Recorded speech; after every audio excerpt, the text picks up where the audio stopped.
नमस्कार, मी ॲडव्होकेट कल्याण कदम. यावेळी एका प्रेक्षकानं व्हिडिओमध्ये विचारलं की चार भाऊ हयात नाहीत, मी हयात आहे. मग त्यांची सर्व जमीन आता माझ्या नावावर होईल का? मी करू शकतो का? त्या प्रेक्षकाच्या त्या कमेंटवरूनच मला वाटलं की हे ग्रामीण भागामध्ये अनेकांना अशा अनेक कुटुंबामध्ये असा पेच प्रसंग सापडतो आणि मग सर्वांपर्यंत हे कायद्याचं ज्ञान पोहोचावं, हाच तर या चॅनलचा उद्देश आहे. सामान्य माणसांपर्यंत कायद्याचं नॉलेज घेऊन हे चॅनल तुमच्यापर्यंत येतं. म्हणूनच याचे व्हिडिओ जर तुम्हाला आवडले तर लाईक नक्कीच करत जा. जमल्यास शेअर करत जा जवळच्यांना. तुमचं हे शेअर, तुमच्या कमेंट्स, तुमचं लाईक हेच मला एन्करेजमेंट देतं व्हिडिओ बनवण्यासाठी. तर विषय आजचा त्या प्रेक्षकाच्या प्रश्नावर आहे, तो म्हणजे की स्वतःच्या नावावर भाऊ हयात नसताना जमीन करता येऊ शकते का? एक लक्षात घ्या, असं कराल तर भविष्यात काही कायद्याच्या वादाला तोंड तुम्हाला द्यावं लागू शकतं. कारण तुम्ही स्वतःच्या नावावर जमीन करत असताना असं समजत आहात की मृत व्यक्ती झाली म्हणजेच तो आता कुणी जिवंत नाही म्हणून ते सर्व हक्क माझा नव्हे. नंबर एक लक्षात असू द्या, हिंदू सक्सेशन ऍक्ट म्हणजेच हिंदू वारसा नोंद या आपल्या वारसा नोंदच्या कायद्यानुसार म्युटेशन करणं हे महत्वाचं आहे. तुम्ही त्या चार भावांची डेथ सर्टिफिकेट्स काढा.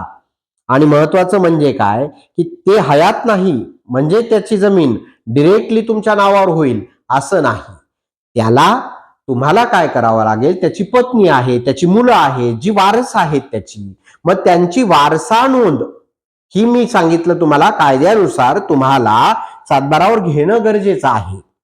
मग त्यांची पत्नी मुलांची संमती जर असेल म्हणजे रिलिक्विशमेंट डीड त्यांच्या संमतीनं रजिस्टर्ड रिलीज डीड्स जे तुम्हाला नेहमी सांगत असतो मी की निबंधक सहाय्यक निबंधकाकडे म्हणजे दुय्यम निबंधकाकडे त्याची नोंदणी करणं खूप गरजेचं असतं. आणि अशी हक्क सोडपत्र जे सगळ्यांच्या संमतीनं तुम्ही घेऊ शकता आणि मग तुम्हाला भविष्यात कोणत्याही कायद्याच्या पेच प्रसंगाला सामोरं जाण्याची गरज उरणार नाही.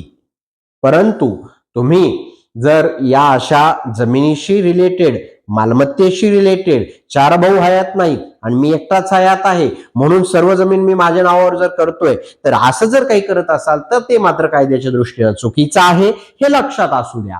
तुम्हाला कधीही लक्षात असणं गरजेचं आहे की कोणी एखादी व्यक्ती गेली म्हणून तिथंच ते सगळ्या गोष्टीचे हक्क संपत नाही, तर त्याच्या वारसांना ते हक्क आणि त्या गोष्टी प्राप्त झालेल्या असतात.